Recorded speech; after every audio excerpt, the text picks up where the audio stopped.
Good morning, everyone. My name is Makila Takin, and I am delighted to welcome you all to this webinar, Excelling at International Trade for Businesses, Leveraging the UK-Ghana Trade Partnership Agreement. I am privileged to be your host for today's discussion. Before we dive into the discussions, I would like to take a moment to set the stage for the conversations.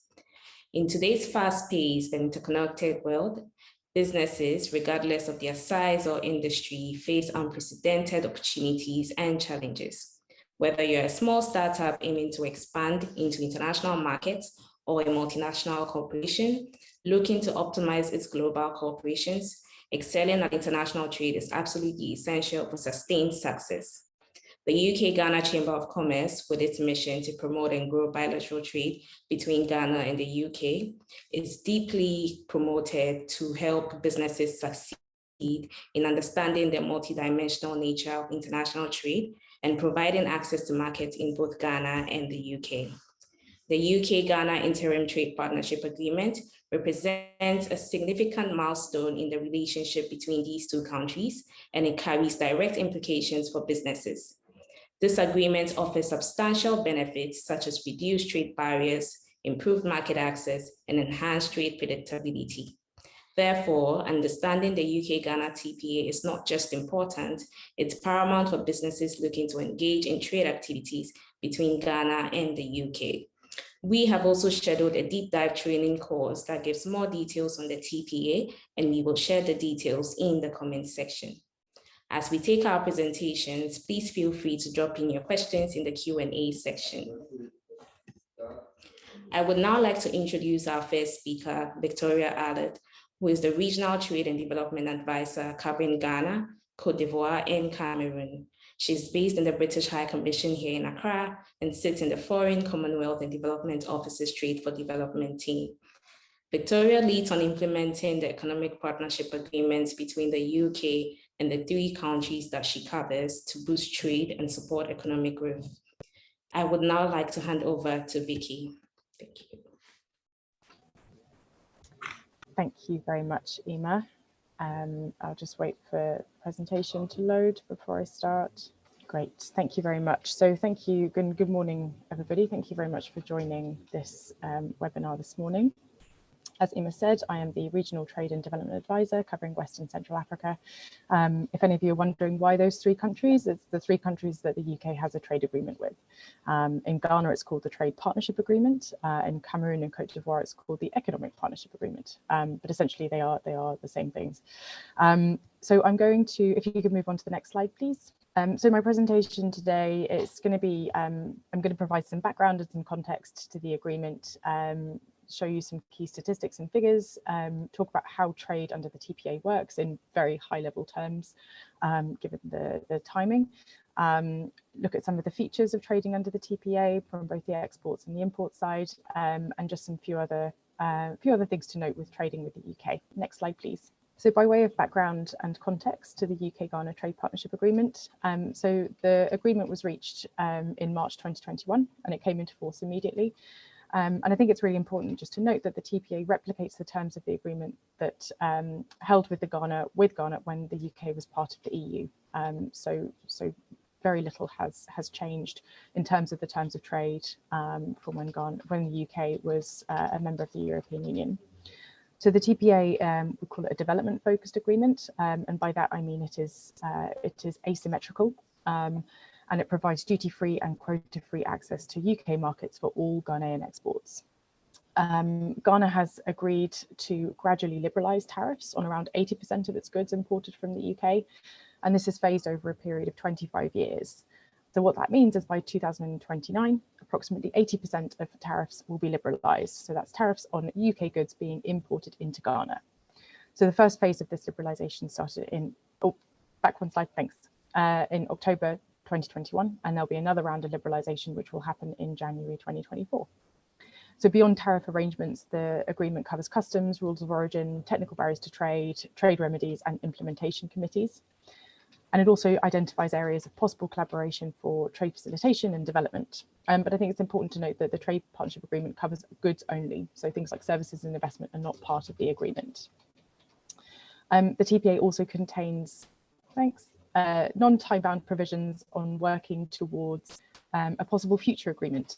So that's with the ECOWAS region. And this is the same for our agreement with Cote d'Ivoire. Next slide, please. So just to give you a few stats and figures, which I'm sure some of you are already familiar with, but for those that aren't. So total trade, that's exports and imports of both goods and services between the UK and Ghana, was about £2.2 billion in 2022. Apologies, I should have put the SEDI equivalent to that, but I'm sure someone will be able to look it up and tell me. So of those, total UK exports to Ghana were about 883 million, and total imports were about 1.3 billion. So key Ghanaian goods exported to the UK, that includes things like fuels, fish, so tin tuna, for example, being a big one there, fruit, especially bananas and cocoa. And then key Ghanaian goods imported from the UK include worn clothing, machinery and chemicals. Now, obviously, there is a lot to unpack within those, and I'm not going to do that here, but this just gives you a bit of a flavour of the types of trade that's happening. So Ghana was the UK's 66th largest trading partner, and that was in the 4 quarters to the end of Q1 2023, and that accounted for about 0.1% of total UK trade. So sort of middling significant trading partner for the UK, but certainly for some goods like bananas in particular, I think Ghana is a much bigger sort of supplier of the UK market than that 0.1% would lead you to believe. So I'm just going to talk briefly how trade under the TPA works. So as I said before, the terms of trade that Ghana has with the UK roughly correlate to what they have with the EU when the UK was part of the European Union. So tariff rates for bilateral trade, they continue to apply as before. However, there's been a sort of slight change in that some of the non-preferential applied rates, so these are for countries and partners where the UK does not have a trade agreement with, and they're trading under what's called the most favoured nation tariff. These rates might be a bit lower because the UK, upon exiting the European Union, changed its most favoured nation tariff schedule, and principally it would have lowered some of those tariffs. So nothing has changed necessarily for Ghana. It's still able to access and export to the UK market without facing any duties, but the partners or other countries which also export to the UK may face a lower tariff. So all that means is that some products have just become slightly more competitive than they were previously. So for rules of origin, there has been a few changes, and what essentially rules of origin are is just saying, confirming where a good comes from. For things like bananas, it's relatively easy. You just have one banana, it's from Ghana, there you go. When it gets to manufactured goods, there is obviously a lot more complicated because there could be inputs into that manufactured good which come from both Ghana but also from other parts of the world. And a Ghanaian exporter to the UK of that final good will need to demonstrate that the good and all the inputs and the components that make it up qualify for tariff-free access to the UK. And the way that it does that is by demonstrating its originating status. And there was some previous forms that were used, but there's been a slight change under the new agreement. I won't go into detail here, but it's an important one to note. So I think if there are, if there are sort of questions and things that need to be that listeners have about that, then I think it's important just to get in touch with us to clarify. There are also specific provisions which mean that UK and Ghanaian businesses whose supply and value chains flow through the EU, which we obviously appreciate, that can be a very big component of trade. They can continue to make use of those EU inputs to qualify for preferences. So if those, taking the example of that manufactured good, if some of those inputs come from the EU, then UK will still allow that final good to be exported to the UK duty-free. And there's actually also an extension in that it's not just the EU, but it's also inputs from the UK, as well as inputs from countries that trade under the Developing Country Trading Scheme, which is the UK's new preferential agreement, as well as other EPA countries as well. So Cameroon and Cote d'Ivoire that I mentioned earlier, it's possible for Ghanaian producers to source inputs from those countries and then still be qualifying for duty-free access to the UK. So these kinds of provisions are really, we view them as really beneficial, and there's much to take advantage of through them. So I hope you can see that okay, but I just wanted to give you a flavour of the way that you can find out essentially what tariff both Ghana, just to confirm that it is zero, as well as other countries will face on a particular product. So this I've pulled from the UK's integrated online tariff tool. So it's an online tool available on gov.uk, and it allows you to go in and to plug in your HS code, which is the code applied to given to all products. Comes in various different levels, but this one is I've provided is at the 8-digit level, so that's the most detailed. And this is for fresh bananas. And you can see that the all country duty rate there, so that's for a country that does not have a trade agreement with the UK, that they will pay, an exporter will pay £95 for every 1,000 kilograms of bananas that it exports. So that's a country like the Philippines, for example. There's no trade agreement. Their bananas would have to pay that duty. Now, there's also, I've given both the Ghana and the DCTS scheme here as well. So both of those are 0%. I should have included an example of a country or an agreement which has a lower tariff than that £95 per 1,000 tonnes.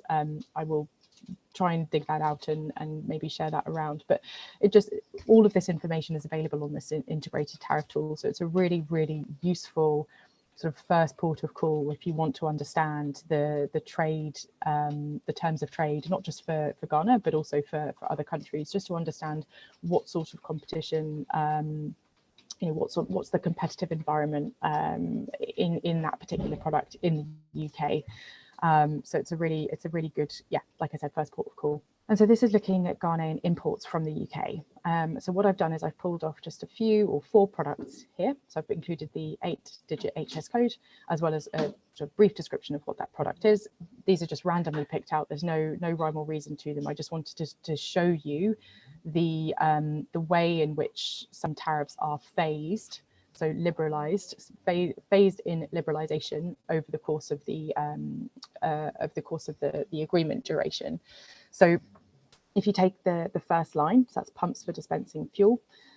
The first column is the ECOWAS external tariff. So that's how much any trader, so any if a Ghanaian company wanted to import from any country that it doesn't have a trade agreement with, that's the tariff that it would pay. For the TPA, the preferential rate in 2023 is 0%, as well as being obviously in the same in 2029. So I wanted to give you just to show this sort of phasing of liberalisation and what it looks like in practice. So then if you take the second line, that's wash basins and buckets. Again, the ECOWAS external tariff here is 20%. That then goes down to 10% this year. And then by 2029, it will be 0%. And then for the final two, so you've got sort of marine propulsion engines, which is a 10% tariff under the ECOWAS external tariff, a 10% tariff in 2023. So there's clearly been no liberalisation of that particular product since the agreement came into force. But then by 2029, that's going to go down to 0. And it's the same for mushrooms as well. So it'll be 20% now, 20% the external tariff, 20% now under the TPA, but 0% in 2029. And all of this information is available online. You can find it through, I think, the Ghanaian ICUMS, if I'm not mistaken. So that's the Customs and Excise website. It has the full breakdown of all of the products and the tariff that's going to be applied to them. So again, something to look at if you're an importer, if you want to find out how much it costs to import something from the UK, this would be your first port of call. So I wanted just to touch very, very, very briefly, because this is a very technical and complex issue, but I think it's just important to flag. And this is related to sanitary and phytosanitary standards. So this is everything to do with plants, animal, human health, because the UK has made some changes to those import controls, and they were applied from the 1st of January 2021. And as a result of these changes, some commodities have been deregulated, so the SPS requirements are slightly less, but stronger requirements have been made for other commodities. But I think it's really important just to make clear that those changes are based on the principles as of the WTO SPS agreement, and they reflect the UK's support of the international trading system and the WTO law. So again, if it's something that you are interested in either importing or in exporting to the UK, the information, the links that are here will give you that more information. So all of this information is available on the gov.uk websites, and you can go in and look up your particular product that you want to export and understand all of the sanitary and phytosanitary measures that are applicable to that particular product. And the same goes for manufactured goods as well. I think that might be the end of my presentation. Great. Well, thank you very much for listening, everybody. I hope that's given you a bit of a flavour of the TPA, maybe sort of just, yeah, improved some knowledge there, and maybe spark some questions. But yeah, happy to pass back to Emma. Thank you. Yes, thank you very much for that session, Vicky. I would now proceed to our second speaker for the day. Daniel Owusu-Champon is the Deputy Head of UK Trade Policy in Africa, where he leads the UK Department for Business and Trade's efforts to support the AfCFTA. He also supports DBT Africa colleagues to resolve market access barriers and engages UK businesses to utilize Africa-focused preferential trade agreements. I will now hand over to Daniel to take us through on the trade partnership agreement and how it relates to the AfCFTA. Thank you. Hello, Emma, and hello, everyone. Thank you for that very kind and warm introduction. I'll just wait a moment for the slides to be put up before jumping in. So as Emma shared, my role is slightly different to Vicky's role. So I'm also based in Accra, in Ghana, literally sitting right next to Vicky. But the remit that my team has is across the African continent. So we kind of have a continental perspective of the UK's trade policy in Africa. And hopefully through sharing that perspective, you'll be able to kind of better understand the opportunities to plug into the intra-Africa trade potential of Ghana as a base. So if you can go to the next slide, please. We'll jump straight in. So UK trade policy in Africa. So this slide provides a quick overview of the UK's broader wider view of its trade agreements in Africa. So currently the UK has 9 bilateral trade agreements with 18 countries in Africa.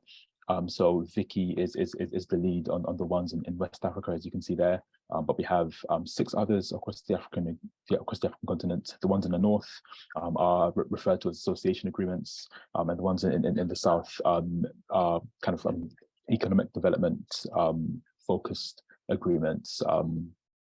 So that's the kind of first picture of our work on trade policy. If we come to the next slide, so if you could just go to the next click, sorry, just to show this this right hand side to the slide. So this is our unilateral preference agreement, referred to as the Developing Countries Trading Scheme. So the difference between these two is that the bilateral agreement obviously has 2 parties involved, whereas the unilateral agreement is where the UK provides access to all of the countries highlighted here and doesn't ask for anything in return.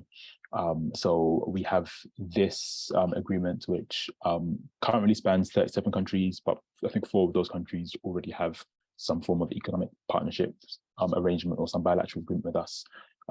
So if you go to the next slide, which combines this information together, this shows that in total, the UK's trade policy offer to Africa spans 51 countries. So please keep on clicking, I think 2 clicks on this slide, just to get all the information up. So yes, 51 countries receive preferential access into the UK, which is quite broad, and shows the effort and the commitment that the UK is making to having trade agreements with Africa and creating pathways through which products can be traded. So just wanted to quickly just show you that big picture view, and this is our perspective when looking at trade policy in Africa. So if we go to the next slide after this, I'll provide a bit more context on one of the areas that I lead on, which is the African Continental Free Trade Area. So please keep on clicking for the information to come up on the slide. But essentially, for those who don't know, the African Continental Free Trade Agreement is an African Union-led initiative to create an intra-Africa trade agreement in Africa. It's the most ambitious economic integration project to date. So there have been previous attempts in the past, but the AfCFTA has been the one that's had the most momentum to date. Currently speaking, we have, I think we're actually up to 47 countries now that have deposited their instruments of ratification. So what that essentially means is, and just to explain the colors here, so Even though 54 countries have signed up to be part of the AfCFTA, the only country that hasn't is the country in dark grey, they're Eritrea, but every other African country has signed up to be part of this. The countries in this lighter pink color, sorry, this darker pink color, are the countries that have ratified the agreement or deposited their instruments of ratification. So what that means is they basically put the agreement into law so that it can be implemented. And then the ones that are in that pink color, so Somalia and others, are in the process of ratification. And then the grey countries are the countries that haven't ratified the agreement yet. I think Madagascar is the most recent country to ratify, so up to 47 now, which is really good. And in the context of Africa doing things together as a continent, this momentum and progress today is unprecedented. So really good progress to date. In terms of why the agreement is important, if we come to the middle part of this slide, as you can see, even though Africa makes up almost 70% of the global population, Africa's share of trade and GDP is very low. Likewise, when thinking about comparing the share of Africa's trade, which takes place internally, which is what the chart at the bottom shows, so between 2015 and 2017, it was 15%. Most recent stats only take the number up to 17%. So it's still quite low in comparison with other regions. And this is where the AfCFTA comes in and seeks to increase that trade taking place within Africa. And then there's a range of developmental benefits from the AfCFTA as well. If we go to the next slide, which touches on the commercial opportunities from the AfCFTA, just to flag, this is a very quick snapshot of a much wider presentation that we've pulled together. In terms of the UK's interests in the AfCFTA, just very briefly before going through the slide, our interests are essentially threefold. From a political perspective, we're very interested. African countries and leaders are interested, and for this reason, we're interested as well. We're also interested from a developmental perspective. So the AfCFTA has massive potential to really improve the lives of millions if effectively implemented. So we care from that perspective. And then the last reason why we care is from a commercial perspective. As I'm sure you're aware, there are a range of UK companies operating on the African continent who would stand to benefit from the AfCFTA being effectively implemented, and also who would seek to work within Africa to increase their value chains. And this slide touches on some of that. So we've been in conversation with a few of some of our leading stakeholders to discuss the interests that they see in regards to the AfCFTA. And those interests are in a range of areas. So Diageo thinking about tariff liberalization and how they can use regional value chains to source more of their inputs in Africa, which is a really positive step. So these companies are really seeking to use local supply chains and increase their use of local supply chains and use the AfCFTA to be able to do that. Global Sugars are interested in the policy and the rules of origin, and they're quite content with where things have landed on rules of origin negotiations for sugar. A few of the other companies are interested in legal services and customs, and also there's interest in digital trade for the likes of Vodafone, for example. So we're keeping our ears to the ground to keep on hearing about where those opportunities could potentially be. But so far, it's the support that we're trying to give is to help companies understand what the AfCFTA is, where the potential will be for the AfCFTA and utilizing its value chains. To quickly reference Ghana specifically, some of you may be aware that Ghana have signed up to the Guided Trade Initiative, which is a specific initiative of the AfCFTA where I believe at the moment it's 8 countries that have come together and said, let's begin to trade where we have tariffs and rules of origin agreed. Let's just begin to trade products between one another. And so we're working with a few UK companies to try and utilize that opportunity to use Ghana as a potential export base to go broader, and also working with companies in Egypt and also in Kenya as well to see whether we could begin to support the trade and hopefully open up new markets and new import sources for companies. So myself and my team are very happy to continue this conversation with anyone who would like to hear more about where the opportunities could lie. On to the next slide, please. So very quickly on this slide, another big area of work that we do is on market access barriers. So these are where UK companies contact us and they flag where there have been issues kind of blocking them to progress their objectives. So this area is an important work that we do as a team. This is a summary of some of the barriers that we've been able to resolve recently. So working with CDC now BII to land a health deal in Egypt. Also in South Africa, we've worked to remove a backlog facing the South African Pharmaceutical Health and Regulatory Authority, helping them to register companies more quickly, and also in Mauritius, clarifying the rules around licensing of financial products. So where there are issues facing UK companies, they contact our team, and we have a range of colleagues working across the African continent whose sole job it is to try to work to remove some of these market access barriers and hopefully make it easier for business and investment and trade to flow.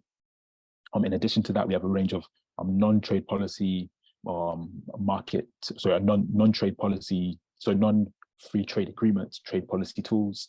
So for example, the AfCFTA, we also do a lot of work with the WTO and trying to support countries' accession to the AfCFTA, to the WTO.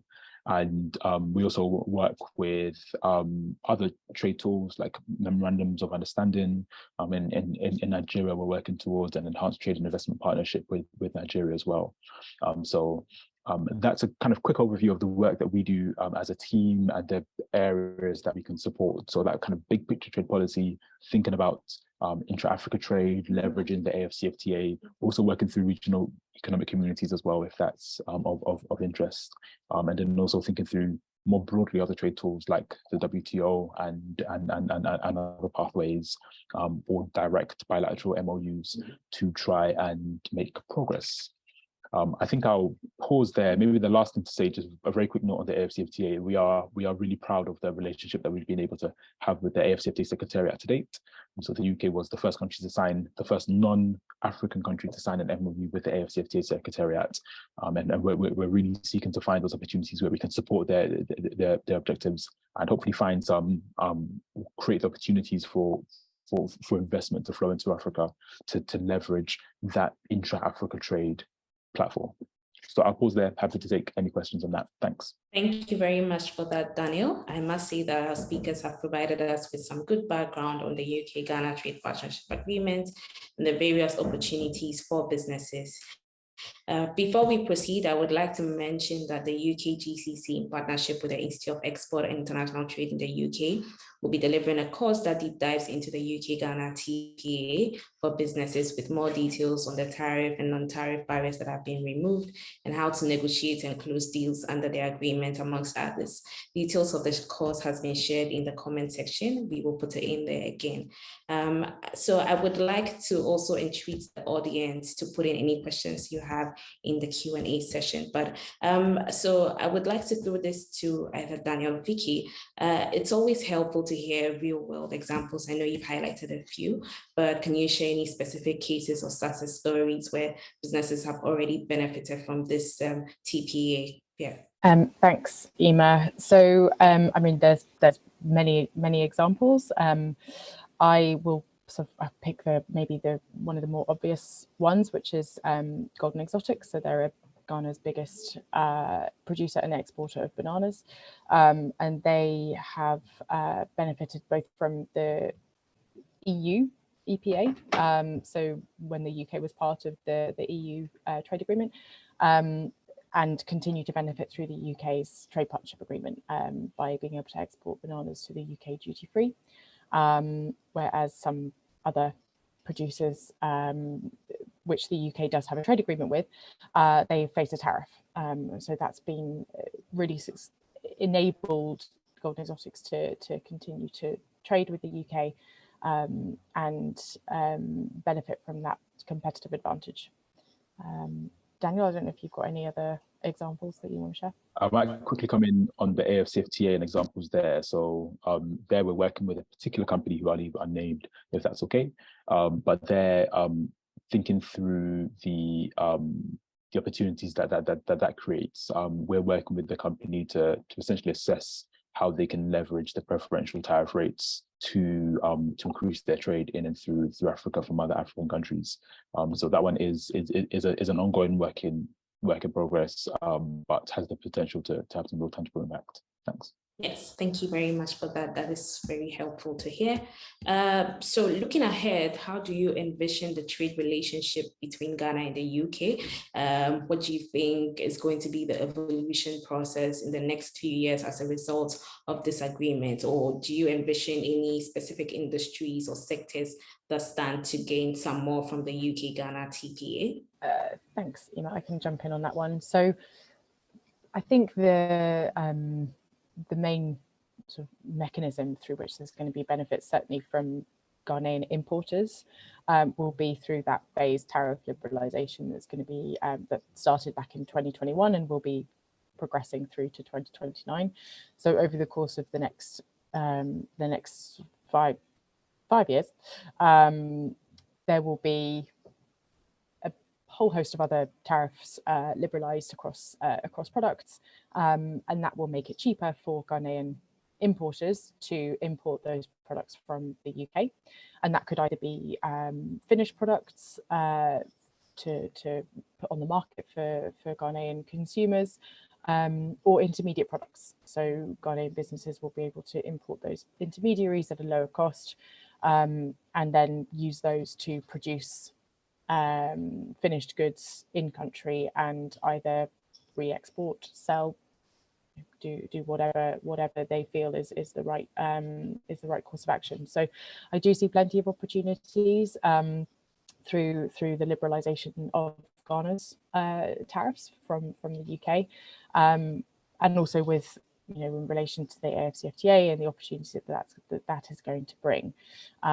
We're through the TPA, we're obviously very focused on the sort of the Ghana-UK relationship, but we recognise fully that there is the regional component and the continental component as well, which we're fully wanting to support. There is also the what I was mentioning in the presentation about the rules of origin, the really expansive provisions within that, and the opportunities for inputs to be sourced from a variety of origins and still qualify for duty-free access to the UK. Thanks, Emma. Yes, thank you for that.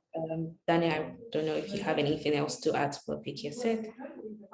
Maybe just a quick point that Vicky touched on there, the potential for Ghana to plug into broader value chains across the African continent. I think to use that to really create Ghana as an investment and manufacturing hub. And then hopefully through there can be new products that will be exported to the UK. I think it's also really good to see particular initiatives like the automotive push, which is obviously a really big domestic drive in Ghana to support that, but also through the African Continental Free Trade area, there's also a really big push there, and interests are definitely aligned. And so I'm really keen to see the opportunities that could create for Ghana, and how that could potentially positively impact UK-Ghana trading relationship. Yes, thank you very much for that. That is helpful. So we also want to acknowledge the fact that in various business operations and even trading, both locally and internationally, there are a lot of disruptions that can happen. We've seen a lot of export or import hindrances in Ghana due to the Russian-Ukraine war, due to COVID, and a host of other internal, external disruptions. Are there mechanisms in place within the TPA to address such potential trade disruptions or uncertainties that may come in the markets? Thanks, Emma. So I think the short answer is yes, that they're sort of limited to trade between the UK and Ghana, obviously.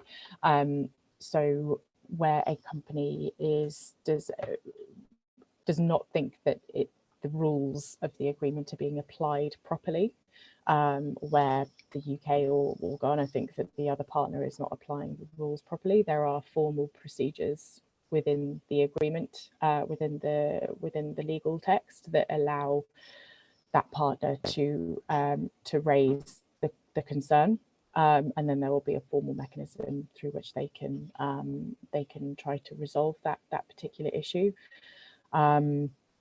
There's also, you know, the various multilateral mechanisms that where concerns and things can be raised. So that's with the World Trade Organization and through the legal routes there. I think it's important to note as well that there are issues and certain things that will come up that are potentially can cause disruption. So there are ways in which provisions can be, or certain sort of, there are ways in which the Ghanaian system can sort of put up potentially temporary suspensions and things that, if there are kind of an influx of imports that might be deemed to be kind of threatening domestic industries and things, there are ways in which that can be raised through the agreement as well.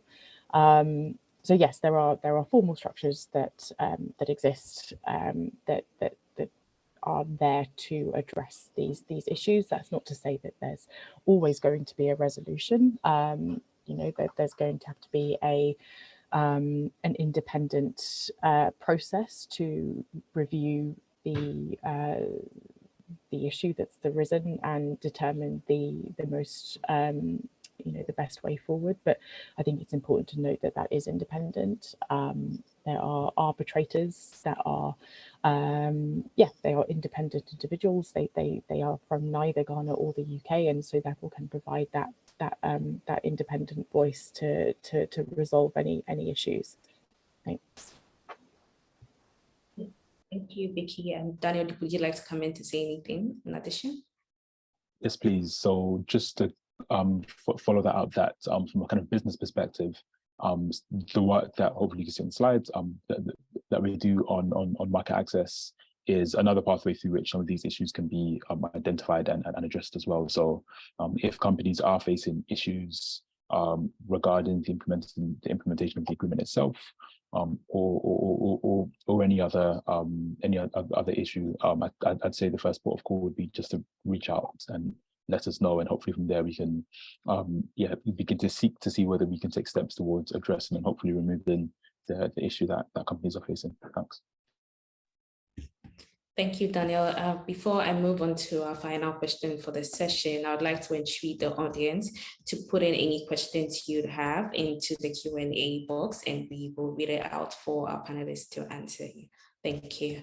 Yes, so this goes to both Daniel and Vicky. I know sustainability has become a buzzword everywhere in every industry, and it's something that all businesses are trying to incorporate in their business operations. I'd like to ask, how does the TPA address or promote sustainable trade practices? Are there any provisions that are in there that entreat businesses to particularly have certain sustainability activities in their operations, or encourage them to include sustainable practices in their operations? Thanks, Ina. So within the text of the TPA, there's nothing specific on sort of sustainable practices. I'm not sort of too familiar with the wider work that the UK government is doing on this, but I think it's probably fair to say that these sorts of initiatives would be a more sort of multilateral initiative rather than bilateral. It's fairly difficult to include these kinds of things within a legal text of a trade agreement, particularly one that was that we inherited from when we were in the EU. So I think there's potential for doing something like this in the future, but yeah, it's not sort of contained within the agreement as it stands. Thank you for that, Daniel. Yeah. Yeah, I was just going to come in off the back of that to say, I completely agree with what Vicky's sharing. I would say in response that I've been quite encouraged by seeing the work that UK companies and the kind of the activities that UK companies have been doing, regardless of there not being specific provisions within the text of the agreement. That still has been a kind of priority motive for business activity in Africa, which has been really strong and encouraging to see. And I think definitely is a similar story with the AfCFTA. I don't think it's the specific text referring to sustainability, but when you look around and see the activities that many companies are doing, it's encouraging to see that in many cases, those principles really do undergird the work that's been taking place. Thanks. Thank you, Daniel, for that. So once again, I would like to encourage you to sign up for our training course. Should you require some in-depth or extra details on the UK-Ghana TPA, as you have heard from our panelists, it is quite a bulky agreement with a lot of benefits that you could reap from it once you understand the provisions in it, and you can make the most out of it for your businesses. Also in this course, you learn about the tariff barriers that have been removed to help you decrease your cost, as well as how to negotiate deals amongst other technical trading knowledge that you would need, especially if you want to export from Ghana to the UK or from the UK to Ghana. The details are again in the comment section, or you can reach out to us on all our social media platforms to get some more details. So I would like to take final words from our panelists. I think, Daniel, you can go first, and then Vicky, we have final words from you before the close of our session. Yes, happy to share a few final remarks. So thank you all for your time. Just to flag that we are open and very happy to have conversations with anyone that would like to find out more information about the UK's trade policy in Africa more broadly, but also to really explore how best to think through leveraging Ghana as a hub for broader trade across the African continent.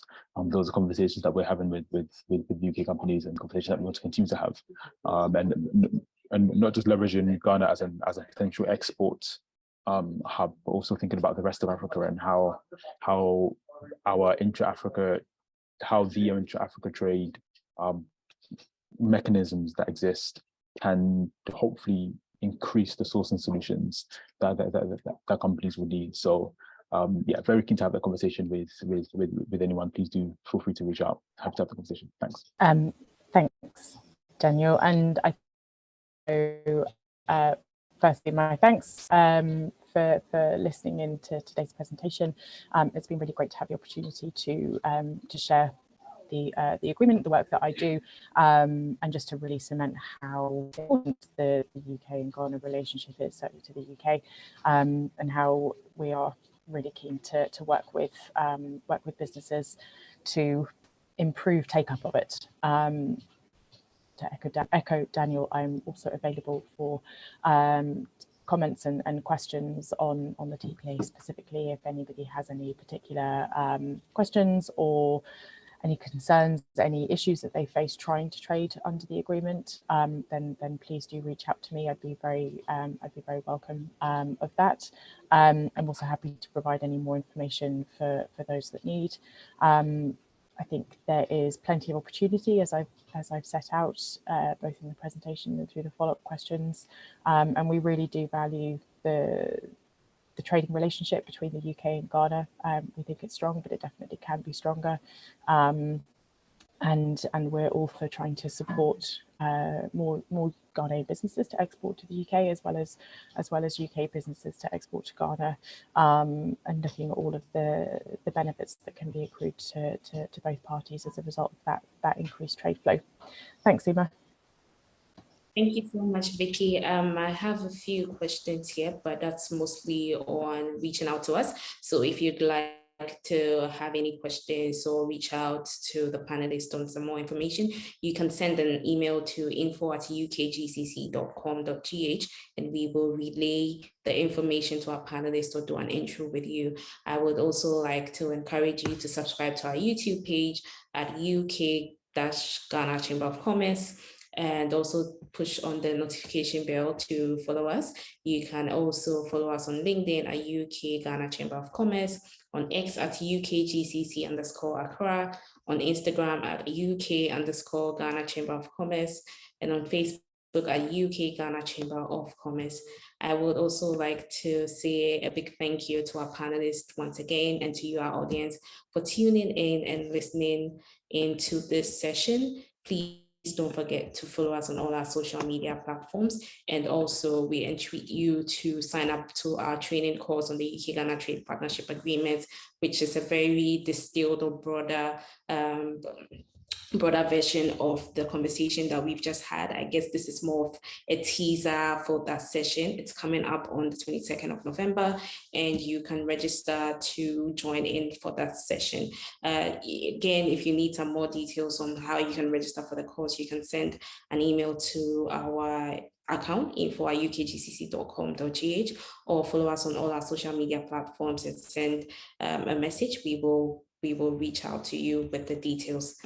Thank you so much for joining in, and enjoy the rest of your day. And we look forward to interacting more with you on any issues or comments or questions that you have on the UK-Ghana TPA. Thank you very much.